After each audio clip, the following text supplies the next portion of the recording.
ఒక్కొక్కరు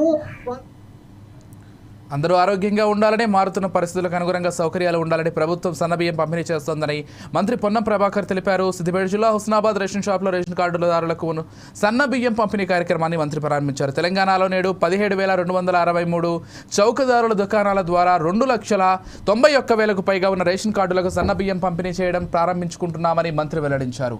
ఇంతకుముందు ration card షాపుల్లో దొడ్డు బియ్యం తీసుకుని ఇంటికి తీసుకెళ్లకుండా బయట అమ్ముకునే పరిస్థితి లేదంటే చౌకధరల దుకాణదారులకే 5కో 10కో ఇచ్చే పరిస్థితి ఉండేదన్నారు. ఇప్పుడు ప్రతి రేషన్ కార్డుదారుడు రేషన్ బియ్యాన్ని తప్పకుండా తీసుకుంటున్నారన్నారు.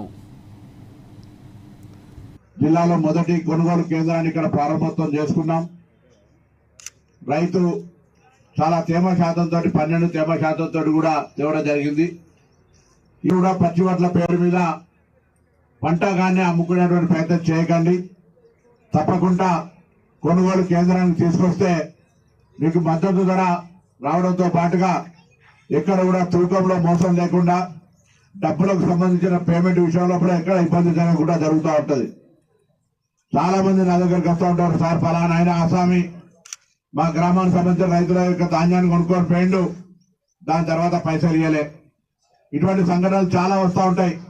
కాబట్టి అటువంటిది రాకుండా ఉండాలంటే ప్రభుత్వమే నేరుగా మీతోటి ధాన్యం కొనుగోలు చేస్తూ ఉంది. ఇంకా పంట ఇప్పుడే కలెక్టర్ గారు చెప్పినట్టుగా గజ్వేల్ ప్రాంతంలో ఇంకా ఆలస్యం జరిగినప్పటికీ కూడా రాష్ట్ర వ్యాప్తంగా దాదాపు 8,000 పైన కొనుగోలు కేంద్రాల లోపల ఇవాళ ప్రారంభోత్సవం చేసుకునే విధంగా ప్రభుత్వ విధానాలు నిర్ణయం చేసినాం.